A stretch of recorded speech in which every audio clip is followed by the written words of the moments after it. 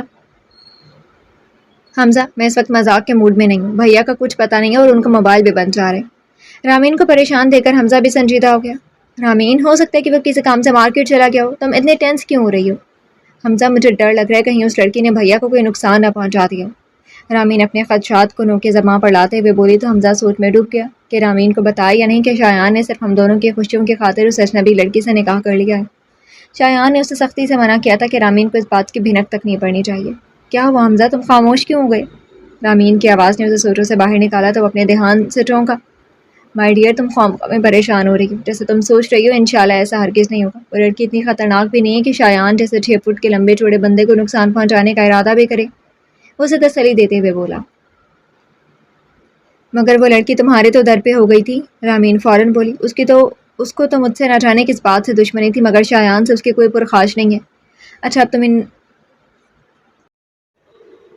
اس کو تو مجھ سے نہ جانے کس بات سے دشمنی تھی، مگر شایان سے اس کی کوئی پرخاش نہیں ہے۔ اچھا اب تم ان تمام باتوں کو ذہن سے جھٹک دو اور صرف میرے بارے میں سوچو، اوکے؟ آخر میں وہ شوخی سے بولا تو ایک شرمیلی مسکان رامین کے ہونٹوں پر پھسل گئی۔ اس نے خدا حافظ کہہ کر فون رکھ دیا۔ شکر ہے صاحب آپ آ گئے۔ وہ جیسے ہی وہاں پہنچا پریشان سا پیر بخش ایک اطمینان بھری سانس لے کر بولا، پیر بخش، تم نے میڈم کو گاڑی سے کیوں اترنے دیا؟ شایان پیر بخش پر الٹ پڑا۔ وہ صاحب، میں نے میڈم سے بولا تھا کہ وہ جنگل کی طرف نہ جائے، مگر وہ کہنے لگی کہ میں زیادہ دور نہیں جاؤں گی، بس قریب ہی رہوں گی۔ ڈرائیور منمنا کر بولا تو شایان نے کوفت اور جھنجھلاہٹ کے مارے گاڑی کے بونٹ پر مکہ مارا، پھر جنگل کے راستے کی جانب دیکھا جو مکمل طور پر تاریکی میں ڈوبا انتہائی وحشتناک لگ رہا تھا۔ تم ایسا کرو، کراچی پہنچو، میں میڈم کو ڈھونڈنے اندر جنگل میں جا رہا ہوں، اور ہاں خبردار جو وہاں کسی کو میڈم کی گمشدگی کے متعلق بتایا۔ شایان سخت لہجے میں بولا تو پیر بخش نے جلدی سے اس بات میں سر ہلایا اور فوراً گاڑی میں بیٹھ کر یہ جا بوجھا۔ شایان نے تیزی سے گاڑی کے اندر سے ٹارچ نکالی اور اللہ کا نام لے کر جنگل کے اندر داخل ہو گیا۔ اس پل چہار سو اندھیرا اور خاموشی کا راج تھا۔ دور سے کسی جنگلی جانور کی آوازیں بھی آ رہی تھی۔ شایان اس وقت شدید ذہنی دباؤ کا شکار تھا، اسے قندیل کی بے تحاشا فکر ہو رہی تھی۔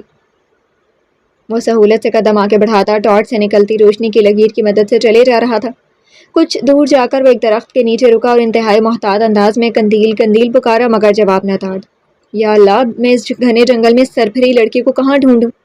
شایان زور سے بڑبڑایا، پھر ایک سمت کا تعین کر کے اس جانب نکل پڑا۔ اف، کیا ضرورت پڑی تھی مجھے اس جنگل میں آنے کی؟ اچھا خاصا روڈ پر گاڑی ٹھیک ہونے کا انتظار کرتی۔ رات کی تاریکی میں یہ جنگل کتنا بھیانک لگ رہا ہے، جس کی خوبصورتی دیکھنے کے چکر میں مری جا رہی تھی۔ اب بھگتو قندیل صاحبہ۔ قندیل ایک بڑے سے پتھر پر بیٹھی دہشت زدہ نگاہوں سے اپنے چاروں اطراف میں دیکھتی ہوئی خود سے بولی، نہ جانے صبح تک میں زندہ بچوں گی بھی نہیں کہ نہیں، یا کوئی جنگلی جانور۔ اتنا سوچتی اسے جھرجھری آ گئی۔ اف میرے خدا، کیا کروں؟ کیا میری موت کا وقت آن پہنچا ہے؟ وہ بھی بسی سے سوچے گئی۔ کم از کم مرنے سے پہلے میں اماں سے تو مل لیتی۔ آنسوؤں کے آبشار نے اس کی گلابی آرزوں کو بھگو دیا۔ اس نے اپنے پاؤں کی طرف دیکھا جو جنگل میں بھٹک جانے کے باعث پاگلوں کی طرح باہر کا راستہ ڈھونڈتے ہوئے زخمی ہو گئے تھے۔ اب جو میری تقدیر میں لکھا ہے وہی ہوگا، ڈرنے یا گھبرانے کا کیا فائدہ؟ اس نے بھیگی پلکوں کو آپس میں بھینچ کر سوچا کہ مان اس کے کانوں میں مانوس سی آواز گونجی، قندیل، قندیل۔ اس نے جھٹ سے آنکھیں کھولی، اسے لگا خدا نے موت عنایت کرتے ہوئے یکدم زندگی اس کی جھولی میں ڈال دی ہو۔ وہ تیر کی تیزی سے اٹھی۔ میں یہاں ہوں۔ قندیل کی مدھم آواز شایان کے کانوں تک بخوبی پہنچی تھی۔ وہ تیزی سے اس سمت بھاگا جہاں سے اسے آواز آنے کا شبہ ہوا تھا، اور دوسری پل وہ کسی نسوانی وجود سے بری طرح ٹکرایا تھا۔ اس نے صورت سے اپنے دونوں ہاتھوں سے اس وجود کو سنبھالا، ورنہ وہ زمین بوس ہو جاتا۔ اس نے جلدی سے زمین پر پڑی ٹارچ اٹھائی اور اس کی روشنی میں اس وجود پر ڈالی۔ اگلے پل اس نے گہری اطمینان بھری سانس فضا میں خارج کی، پھر یکدم کچھ یاد آنے پر اس پر برس پڑا۔ کس نے تمہیں مشورہ دیا تھا کہ تم گاڑی سے اترو؟ اور اگر گاڑی سے اتر بھی گئی تھی تو یہ بھیانک جنگل دیکھنے کا شوق کیوں کر چرایا تھا؟ تم انتہائی احمق اور بیوقوف لڑکی ہو۔ قندیل شایان کو یوں گرجتا دے کر پہلے تو حیران ہوئی، پھر بری طرح الجھ گئی۔ آپ یہاں کیسے آئے؟ میں تو اپنی کمپنی کی طرف سے بدین جا رہی تھی، آپ کو کس نے اطلاع دی کہ میں یہاں جنگل میں بھٹک گئی ہوں؟ قندیل اسے مشکوک نگاہوں سے دیکھتے ہوئے بولی تو چند ثانیے کے لیے شایان بالکل ساکت رہ گیا۔ اس لیے کہ تم میری بیوی ہو، شایان نگاہ چراتے ہوئے بولا۔ مسٹر شایان، مجھے پوری بات سچ سچ بتائیے، آپ یہاں کیسے پہنچے؟ وہ کڑے تیوروں سے استفسار کر رہی تھی، اب کچھ بھی چھپانے کا فائدہ نہیں تھا۔ قندیل، ہم اس وقت کسی کمرے میں نہیں بلکہ خوفناک جنگل میں کھڑے ہیں، یہ باتیں بعد میں بھی ہو سکتی ہیں۔ مجھے ابھی اور اسی وقت اپنے سوالوں کا جواب چاہیے، ورنہ میں ایک بھی قدم آگے نہیں بڑھاؤں گی، وہ ضدی لہجے میں بولی تو شایان کو مجبوراً ہتھیار ڈالنے پڑے۔ تم میری کمپنی میں کام کرتی ہو اور آج بدین بھی میں نے ہی تمہیں بھیجا تھا تاکہ رامین اور حمزہ کی شادی بخوبی انجام پا جائے۔ کیا میں آپ کی کمپنی میں کام کرتی ہوں اور آپ مجھے ایک پلاننگ کے تحت؟ اتنا کہہ کر قندیل کی زبان گنگ ہو گئی، آنسوؤں کا زبردست سیلاب اس کی آنکھوں میں اتر آیا۔ Qandeel, I am sorry. Shut up mister Shayan, just shut up, Qandeel چلا کر بولی تو اس خاموش جنگل میں اس کی آواز دور تک گونجی۔ آپ انتہائی دھوکے باز، فراڈی اور گھٹیا انسان ہیں۔ اپنی بہن کی خوشیوں کی بقا کی خاطر آپ اس حد تک گر گئے کہ یہ بھی نہ سوچا کہ میں بھی آپ کی بہن کی طرح ایک لڑکی ہوں، ایک نازک اور ارمانوں بھرا دل رکھتی ہوں۔ اگر میرا بھی کوئی بھائی ہوتا تو وہ مجھ پر کیے گئے ظلم کا بدلہ آپ لوگوں سے لیتا، مگر میں…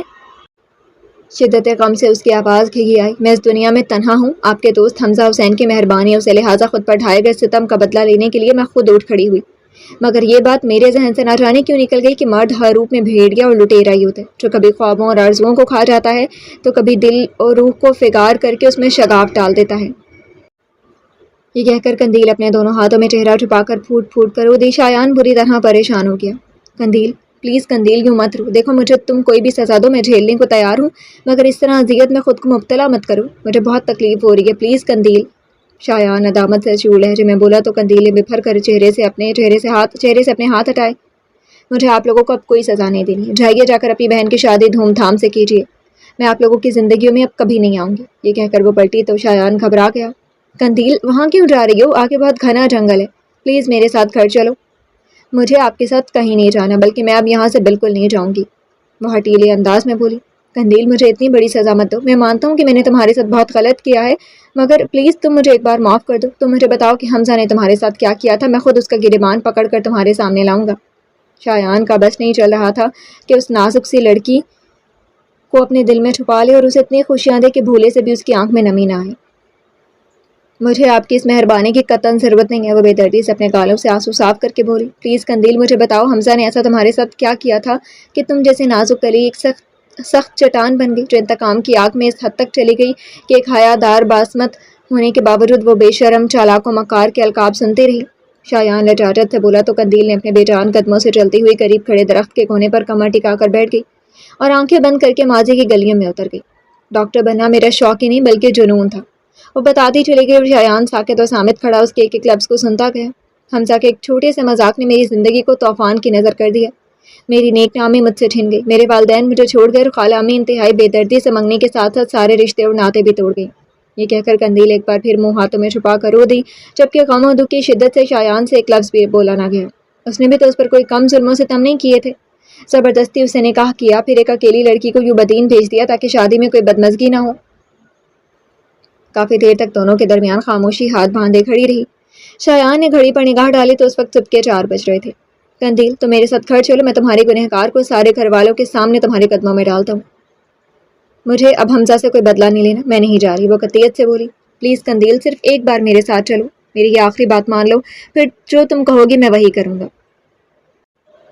شایان لجاجت سے بولا تو قندیل نے چند ثانیوں سے دیکھا، پھر چپ چاپ اس کے ساتھ جانے کو اٹھ کھڑی ہوئی۔ صبح تقریباً 7 بجے وہ کراچی کی حدود میں داخل ہوئے، راستے بھر دونوں نے کوئی بات نہیں کی۔ شایان پرسوچ انداز میں ڈرائیونگ کر رہا تھا، جبکہ قندیل کا ذہن اس وقت کچھ بھی سوچنے سمجھنے کے لائق نہیں تھا۔ گاڑی گھر کے قریب رکی تو گارڈ نے شایان کو دیکھ کر فوراً گیٹ کھولا۔ وہ گاڑی پورچ میں لایا تو لان میں کل رات کی تقریب کی باقیات پڑی تھی۔ شایان گاڑی سے اترا تو قندیل بھی بوجھل وجود کے ساتھ باہر نکل آئی۔ شایان خاموشی سے گھر میں داخل ہو گیا۔ اس وقت تمام مہمان رات کی تھکن کی بدولت سو رہے تھے۔ وہ قندیل کو لے کر سیدھا امی پاپا کے دروازے پر پہنچا اور ہولے سے دستک دی۔ تھوڑی ہی دیر میں امی نے دروازہ کھولا تو شایان کو دیکھ کر چونکی۔ شایان، تم کہاں تھے رات بھر؟ اور یہ کہتے کہتے جو ہی ان کی نظر قندیل پر پڑی، ان کی زبان کو بریک لگ گئی۔ امی، میں آپ لوگوں کو سب کچھ بتاتا ہوں، پہلے میں حمزہ اور دادو کو بلا لوں۔ یہ کہہ کر وہ اپنے کمرے کی جانب بڑھا اور قندیل کو سمجھ میں نہیں آ رہا تھا کہ وہ کیا کرے۔ بیٹا تم اندر آ جاؤ۔ امی کو یہ خوف لاحق تھا کہ کوئی مہمانوں میں سے جا گیا تو لوگ مشکوک ہو جائیں گے کہ شایان صبح ہی صبح رات باہر گزار کر کس لڑکی کو اپنے ساتھ گھر لے آیا ہے۔ صرف 1 گھنٹے میں حمزہ کی پوری فیملی حمزہ سمیت شایان کے امی پاپا کے کمرے میں موجود تھی۔ شایان نے رامین کو بھی کچی نیند سے جگا دیا تھا۔ وہ سب حیرت بھری نظروں سے قندیل کو دیکھ رہے تھے، جس کا حلیہ جنگل میں بھٹک جانے کے سوا بہت ابتر ہو رہا تھا۔ حمزہ یہ سوچ سوچ کر پریشان تھا کہ شایان نے اس لڑکی کو کیوں اس طرح سب کے سامنے لا کھڑا کیا تھا۔ دادو، تایا ابو، امی، پاپا، آپ سب کو معلوم ہے کہ یہ لڑکی وہی ہے جو حمزہ کے پیچھے پڑی ہوئی تھی کہ وہ رامین اور حمزہ کی شادی ہرگز نہیں ہونے دے گی۔ شایان ہموار لہجے میں بولا تو حمزہ کے ڈیڈی تو نہ کر بولے، شایان تم آج کے دن اس لڑکی کو یہاں کیوں لے کر آئے ہو؟ یہ لڑکی میرے بیٹے پر جھوٹے الزام لگا رہی ہے۔ جی تایا ابو، یہ واقعی حمزہ پر جھوٹا الزام لگا رہی ہے، مگر اس کے پیچھے ایک بہت بڑی وجہ ہے، ایک کہانی ہے۔ شایان تم پہیلیاں مت بجھاؤ، پلیز کھل کر بات کرو۔ حمزہ الجھ کر بولا تو ایک نظر شایان نے قندیل کے جھکے چہرے کی طرف ڈالی اور پھر وہ سب کچھ بتاتا چلا گیا، جسے سن کر وہاں بیٹھے سبھی نفوس گمسم ہو گئے۔ نانو، حمزہ کے اس چھوٹے مگر بےہودہ مذاق نے اس لڑکی سے جینے کا حق چھین لیا اور وہ پل بھر کر رکا۔ میں نے اپنی بہن کی خوشیوں کی خاطر اس لڑکی پر مزید ستم کیا کہ زبردستی اس سے نکاح کر لیا۔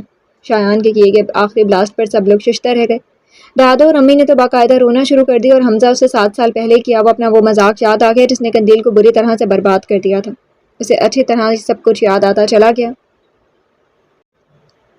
ایک سہمی ہوئی لڑکی جو ان سے کلاسز کا پوچھ رہی تھی اور حمزہ نے شرارت کے طور پر اسے کانفرنس روم میں بند کر دیا تھا، یہ سوچ کر کہ کینٹین سے واپسی پر وہ کنڈی کھول دیں گے، مگر دوستوں کے ساتھ خوشخبری میں مصروف ہو کر وہ اور اس کا دوست بالکل فراموش کر گئے کہ ایک لڑکی کو وہ کانفرنس روم میں بند کر گئی۔ رات کو حمزہ بستر پر لیٹا تو اچانک ذہن میں دھماکہ ہوا۔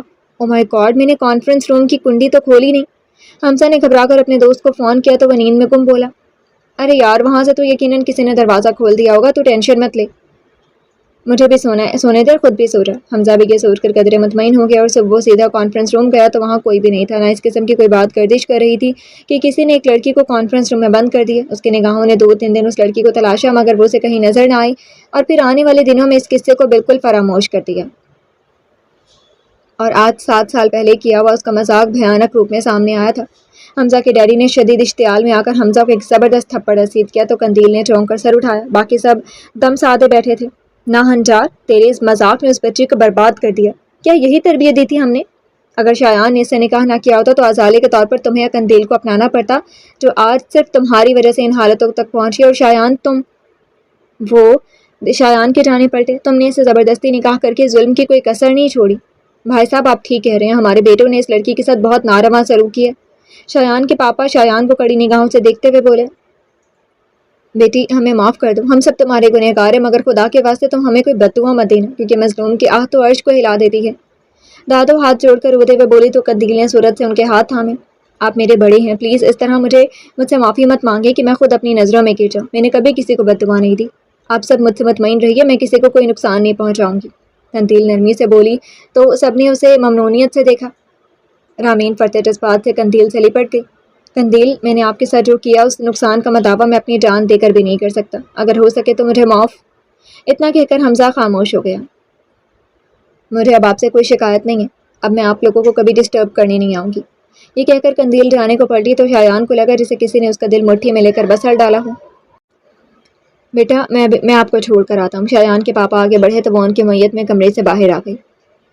ابھی حمزہ اور شایان کے گھر والے اٹھ کر گئے تھے۔ اماں سے بھی انہوں نے بہت معافیاں مانگی تھی۔ قندیل اور اماں نے صدقے دل سے انہیں معاف بھی کر دیا تھا۔ وہ حمزہ اور رامین کی شادی پر آنے کا بے حد اصرار بھی کر گئے تھے، مگر قندیل نے سہولت سے معذرت کر لی۔ اب وہ اپنے بستر پر لیٹی خالی نگاہوں سے کمرے کی چھت کو تکیے جا رہی تھی کہ مان دروازے کی گھنٹی بجی۔ قندیل گھنٹی کی آواز پر اپنے دھیان سے چونکی اور انتہائی بیزاری سے بستر سے اٹھ کر بغیر پوچھے دروازہ کھول دیا۔ سامنے دلہن بنی رامین اور اس کے عقب میں کھڑے شایان کو دیکھ کر اسے 1000 واٹ کا کرنٹ لگا تھا۔ رامین، تم یہاں اس حالت میں؟ تمہاری تو آج شادی ہے، تمہیں فوراً گھر جانا چاہیے۔ قندیل حیرانی سے بولی تو رامین اندر چلی آئی۔ آپ کو معلوم ہے کہ میں پالر سے سیدھی آپ کے گھر آ رہی ہوں اور اس وقت تک یہاں سے نہیں جاؤں گی جب تک آپ تیار ہو کر میرے ساتھ نہیں چلتی۔ رامین بڑے مزے سے لاؤنج میں رکھے صوفے پر آ کر بیٹھ گئی۔ رامین، یہ کیا بچپن ہے، تم فوراً گھر جاؤ، وہاں سب تمہارا انتظار کر رہے ہیں، اور آپ؟ وہ چڑھ کر شایان کی جانب پلٹی، آپ بھی اس کے بچپنے میں شامل ہو گئے؟ میں نے اسے سمجھایا تھا، مگر اس کے تو یہی رٹ ہے کہ اگر بھابھی، میرا مطلب ہے کہ اگر آپ شادی میں شریک نہیں ہوئی تو وہ رخصت ہو کر حمزہ کے گھر نہیں جائے گی۔ شایان منمنا کر بولا تو قندیل نے بے بس نظروں سے رامین کو دیکھا جو بڑے مزے سے صوفے پر بیٹھی تھی۔ رامین پلیز ضد مت کرو۔ اماں کو لاؤن سے باتوں کی آوازیں آئیں تو وہ بھی اس طرف آ گئیں اور قندیل کی طرح رامین کو دیکھ کر حیران رہ گئی۔ اماں آپ ان سے کہیے کہ فوراً تیار ہو جائیں، انہیں میری شادی میں ہر صورت میں شریک ہونے۔ رامین مضبوط لہجے میں بولی تو قندیل نے اپنا سر ہاتھوں میں تھام لیا، پھر شایان کی طرف پلٹ کر تو نہ کر بولی، یہ ساری کارستانی آپ کی ہے، آپ نے رامین کو بھڑکایا کہ وہ اس طرح مجھے مجبور کر کے شادی میں شریک کرے۔ نہیں قندیل، اس معاملے میں میرا کوئی کردار نہیں ہے، تم بتاؤ نا رامین۔ شایان ہڑبڑا کر بولا۔ قندیل کا اندازہ اتنا غلط بھی نہیں تھا، رامین دل سے چاہتی تھی کہ اس کی بھابھی اس کی شادی میں شرکت کرے۔ جب سے سب کو سچائی معلوم ہوئی تھی قندیل سب کو بہت عزیز ہو گئی تھی۔ شایان نے پھر رامین کو یہ طریقہ بتایا کہ اس طرح قندیل ضرور بلیک میل ہو جائے گی۔ پھر 20 منٹ کی اجرت کے بعد بالآخر قندیل کو ہتھیار ڈالنے پڑے۔ ٹھیک ہے، میں آ رہی ہوں شادی میں، تم ان کے ساتھ گھر جاؤ اور 1 گھنٹے کے بعد ڈرائیور کو بھیج دو۔ قندیل ہار مانتے ہوئے بولی تو رامین خوشی سے بے حال ہو کر قندیل سے لپٹ گئی۔ ٹھیک 1 گھنٹے کے بعد دروازے کے باہر کا ہارن بجا تو قندیل اماں کو بتا کر باہر کی جانب چل دی۔ مسٹرڈ اور گولڈن امتزاج کے نیٹ کے سوٹ میں لائٹ سا میک اپ کیے، بالوں کے حسب معمول سادہ سی چوٹی بنائے جب وہ باہر نکلی تو گاڑی میں ڈرائیور کی جگہ شایان کو دیکھ کر وہ انتہائی بدمزہ ہو گئی۔ آپ مجھے لینے کیوں آئے ہیں؟ میں نے ڈرائیور کو آنے کو کہا تھا، وہ چڑ کر بولی۔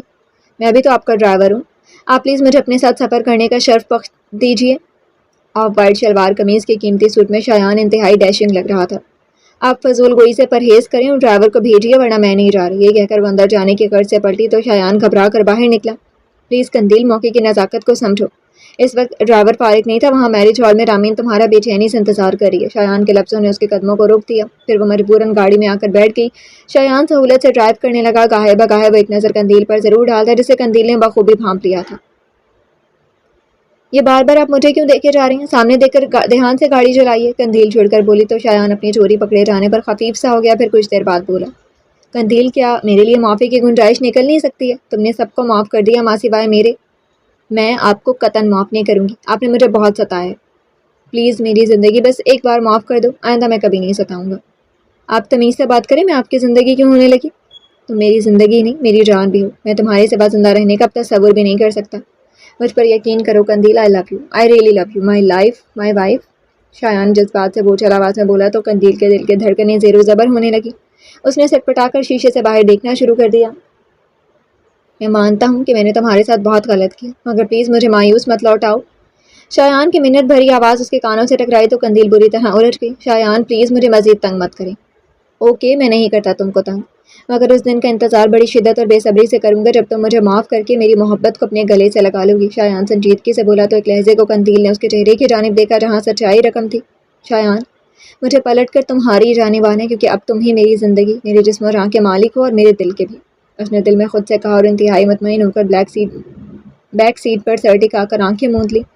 شایان نے اس کے چہرے کی جانب دیکھا جو اس بات کی بھرپور غمازی کر رہا تھا کہ قندیل نے اس کے جیون میں روشنی بکھیر دی ہے۔ وہ اسے والہانہ نظروں سے دیکھ کر ہولے سے مسکرا دیا۔